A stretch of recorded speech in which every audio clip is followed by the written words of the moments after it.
Hello friends, मेरा नाम राकेश वर्मा और मेरे यूट्यूब चैनल पे आपका स्वागत है। दोस्तों, आज की वीडियो में जानेंगे कृषि एवं उससे संबंधित क्षेत्र से संबंधित भारत की प्रमुख समितियों के बारे में, जो हमारे एग्जाम की दृष्टि से महत्वपूर्ण है। समितियों को जानेंगे और महत्वपूर्ण तथ्यों को जानेंगे समितियों से जुड़े। चलिए देखते हैं। पहला है हनुमंत राव समिति।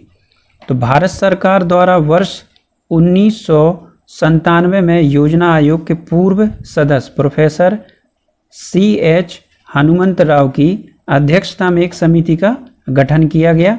इस समिति का गठन उच्च शक्ति और वर्ग मूल्य नीति समीक्षा समिति के नाम से किया गया था।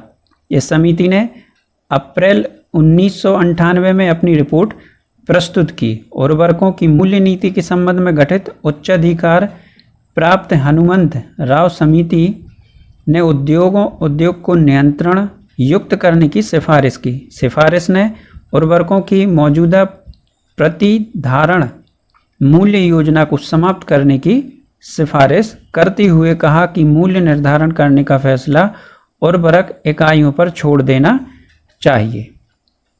अगली है खुसरो समिति। तो खुसरो समिति का गठन वर्ष 1988 में केंद्र सरकार द्वारा किया गया था। इसका उद्देश्य कृषि साख से संबंधित सुझाव प्रस्तुत करना था। खुसरो समिति ने वर्ष 1989 में अपनी रिपोर्ट प्रस्तुत की। इस समिति ने क्षेत्रीय बैंकों की कार्यप्रणाली को महत्व दिया। बैंकिंग सेवाओं को क्षेत्रीय ग्रामीण बैंकों ने दूर दराज क्षेत्र में ले जाने का उल्लेखनीय कार्य किया। अगली समिति है महाजन समिति। तो केंद्र सरकार द्वारा वर्ष 1997 में चीनी उद्योगों के संबंध में सुझाव देने के लिए महाजन समिति का गठन किया। इस समिति ने चीनी उद्योग से सरकारी नियंत्रण हटाने की सिफारिश की। इस समिति ने चीनी मिलों को लेवी के संबंध से मुक्त करने की सिफारिश की। साथ ही इस समिति ने किसानों एवं चीनी मिल मालिकों के बीच रिश्तों के विकास की आवश्यकता की बात कही। इसने किसानों को सही समय पर उनके भुगतान की सिफारिश भी की है। अगली समिति है R.B. गुप्ता समिति। तो रिजर्व बैंक ऑफ इंडिया द्वारा वर्ष 1997 में RBI के पूर्व उप गवर्नर R.B. गुप्ता की अध्यक्षता में एक समिति का गठन किया।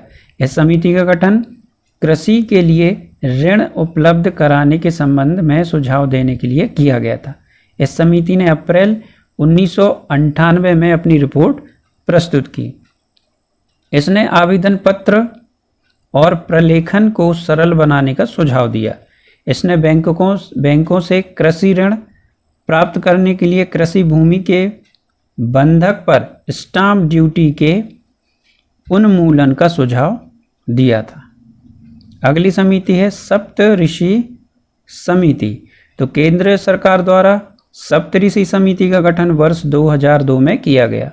यह समिति L.B. सप्तऋषि की अध्यक्षता में गठित की गई थी। इस समिति का संबंध चीनी उद्योगों के विकास के लिए उपाय सुझाना था। वर्ष 2002 में ही इस समिति ने अपनी रिपोर्ट प्रस्तुत की और इस समिति ने सुझाव दिया था कि चीनी उद्योग में सामाजिक लागत का 40% केंद्र और 10% राज्य सरकार द्वारा वहन किया जाए। अगली समिति है भानु प्रताप सिंह समिति।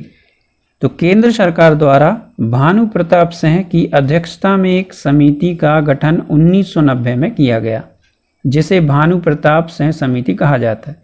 इस समिति का संबंध कृषि नीतियों में सुधार के लिए सुझाव देने से था। इस समिति ने सुझाव दिया था कि कृषि उत्पादकता बढ़ाने और उचित मूल्य सुनिश्चित करने के लिए उत्पादन और बाजार की शक्तियों के खिलाफ किसान और उपभोक्ता की रक्षा की जाए। साथ ही खाद्यान्नों की खरीद, भंडारण, परिवहन और वितरण की लागत में कमी लाई जाए। तो दोस्तों, आज के वीडियो में बस इतना ही। आशा करता हूँ आपको मेरा वीडियो अच्छा लगा होगा। वीडियो अच्छा लगा हो तो लाइक करें, शेयर करें और चैनल को सब्सक्राइब करना ना भूलें। Thank you.